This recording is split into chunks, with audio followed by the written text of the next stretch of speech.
We'll start with the first question from Damien. Damien, go ahead. Recording in progress. Hey, Greg. Have you had a chance to look at the foul there on Aguirre that was initially ruled a penalty and then taken away?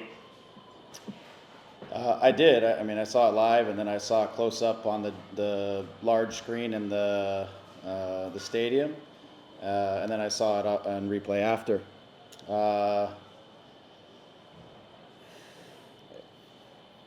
Yeah, for me, there's a couple different things here. There is, once you make the call, there is an extraordinary threshold of that it takes to change that call back once you've made that call.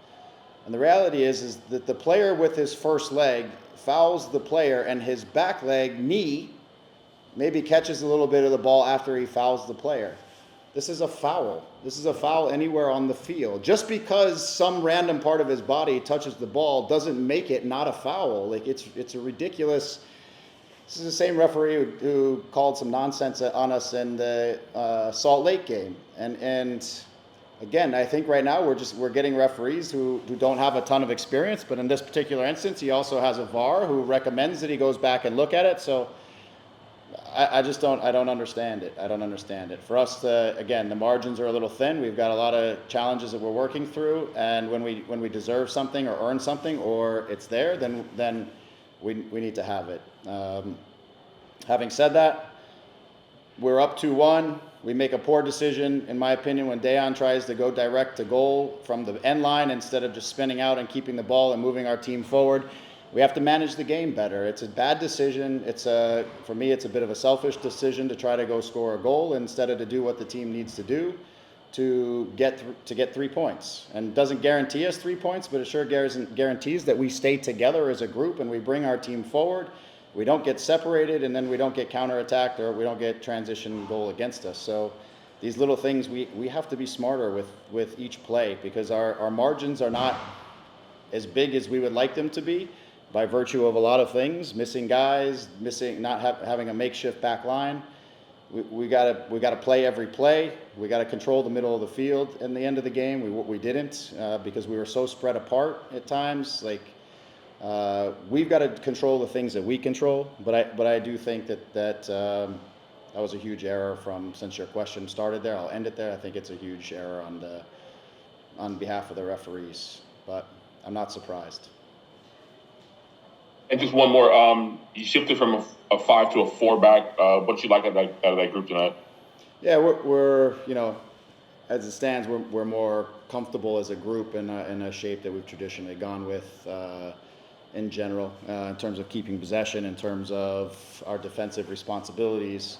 We went to Colorado in a very short turnaround at altitude and a tough place to play without any days to really train, and so we just tried to protect ourselves for a good stretch. But even in Colorado, our best stretch of the game was when we went back into our 4 and we looked a lot more comfortable, and we created chances at the end of that game. So again, I feel like there's still vulnerabilities. Our line, is quite conservative in terms of its movement and squeezing space and all that kind of stuff over the course of the night, because it's just a group that hasn't, Kelvin and Chris haven't played together, and so there's some things where we manage it a little bit more conservatively than normal, and sometimes that puts us into, not just for them but for the group, sometimes that puts us into some difficult situations. We get a little bit stretched from front to back because we're not really moving together specifically. So. But I was proud of the group in general. I mean, we're on the road. This is several games that we've had back to back on the road, and we show some resiliency. But again, the position that we're in, we need 3 points. 3 points are more important than the 1 point especially when we're in the lead or in a position to take the 3 points. Again, disappointing that we have VAR overturn a penalty for us. I'm going to keep saying that, just in case you guys didn't know that. All right, thanks. Josh, go ahead. Hey, Greg, thanks for talking. Appreciate it. Can you talk a little bit about Preston Judd's play, mostly his goal as well, and what you think he gives for you? You picked him to start in that single striker formation over Dejan. Yeah, Preston is a big, powerful, strong runner. Physically, he's a handful in one-on-one situations for defenders. His ability to threaten behind the back line in transition moments specifically is unique and different. Just the power that he runs with, and his ability to kind of ride and roll defenders, things like that.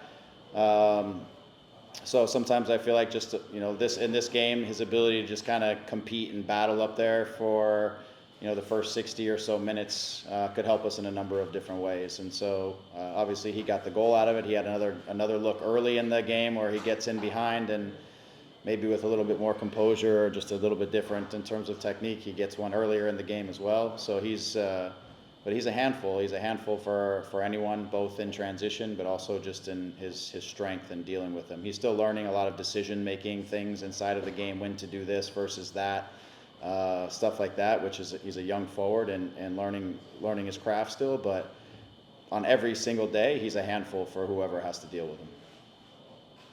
And then Douglas Costa had what is now being a string of good games for you guys tonight. Had 2 assists, I believe, on the night.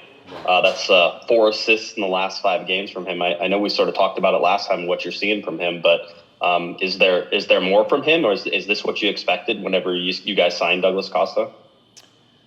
I think he looks sharp. He looks fit. I mean, you see a lot of things that he is capable of doing. His capacity to get the team out of tight situations is phenomenal. Again, when he has Ricky relatively close to him and guys are close enough to play quickly and move and do things, there's a beautiful sort of game that happens inside of that, which we like.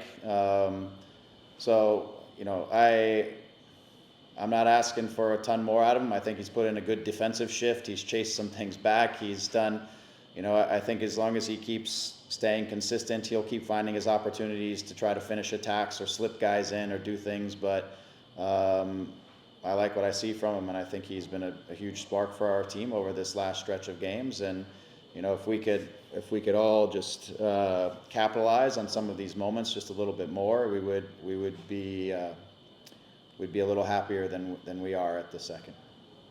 And my final one, did you see the Yule's yellow card there at the end that they eventually went and looked at? I did. I mean, I haven't seen it up close. I thought it was a red card. Again, I think it's serious foul play when a player is at top speed running the opposite direction. The ball is a good 5 to 8 yards away.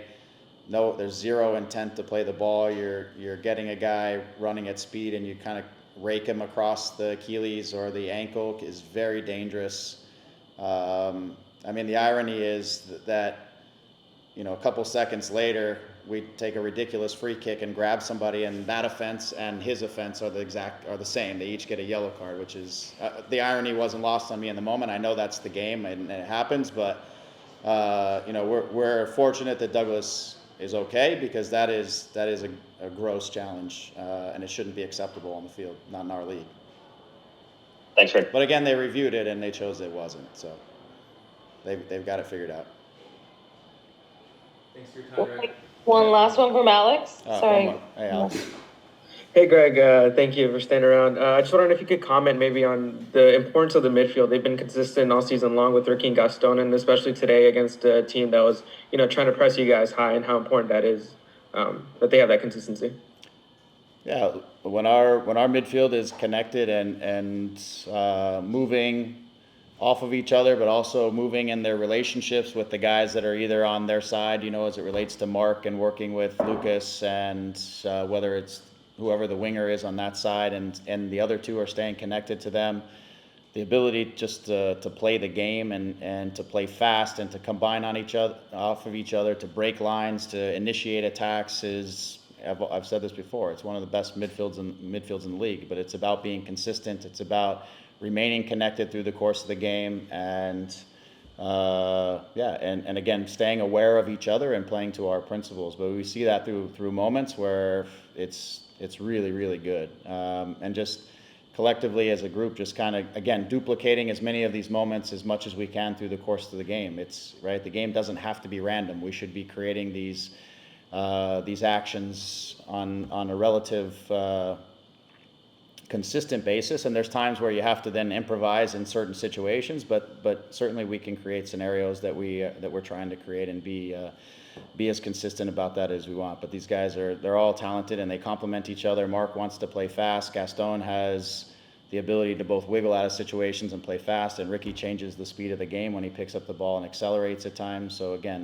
there's a compliment there, and to give Danny credit, when Danny comes in, I feel like he impacts the game in a very positive way as well. He brings something to the midfield also.